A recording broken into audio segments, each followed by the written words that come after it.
વડોદરા જિલ્લાના પાદરા તાલુકામાં ગત રાત્રે આવેલા વાવાઝોડા અને વરસાદ બાદ ચોંકાવનારા બનાવો સામે આવ્યા છે।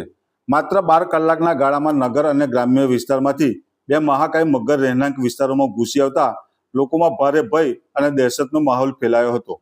પાદરા નગરના રામેશ્વર તળાવમાંથી એક વિશાળકાય મગર બહાર આવી નજીકના રહેણાંક વિસ્તારમાં આવી ચડ્યો હતો। અચાનક મગરને જોઈ સ્થાનિકોમાં અફરાતફરી મચી ગઈ હતી।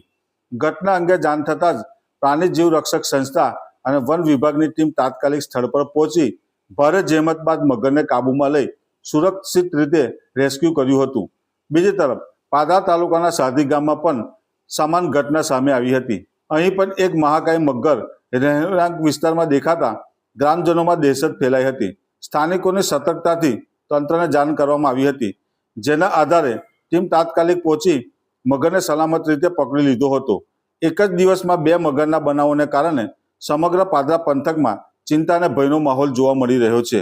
તંત્ર દ્વારા ખાસ કરીને નદી અને તળાવ નજીક રહેતા લોકોને સાવચેત રહેવા અને કોઈપણ વન્ય જીવ દેખાય તો તાત્કાલિક જાણ કરવા અપીલ કરવામાં આવી છે।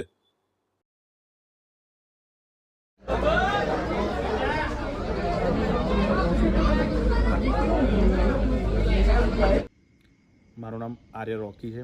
હું પાદરામાં પ્રાણી જીવ રક્ષક સંસ્થામાં સેવા આપી રહ્યો છું। આજરોજ જણાવવાનું કે પાદરા શહેરનું રામેશ્વર તળાવ છે, ત્યાં આગળ એક મગર 9 થી 10 ફૂટનો મગર હતો, તો ત્યાં આગળ માનવ વસ્તીમાં આવી ચડ્યો છે એવો અમારી હેલ્પલાઇન નંબર પર કોલ આવ્યો હતો। ત્યારબાદ આરએફઓ સાહેબશ્રીને અમે જાણ કરીને પાદરા વન વિભાગની ટીમ અને પાદરા અમારી સંસ્થાની ટીમ મળીને એ મગરને સહી સલામત પકડી પાદરા વન વિભાગે જમા કરાવી દીધું છે। ત્યારબાદ ફરી એક કોલ આવ્યો હતો અમને સાધી ગામેથી કે ત્યાં બી 6 થી 7 ફૂટનો મગર એક મોટો આવી ગયો છે માનવ વસ્તીમાં, તો એ પણ મગરને સહી સલામત પકડીને પાદરા વન વિભાગે મેં જમા કરાવી દેલ છે।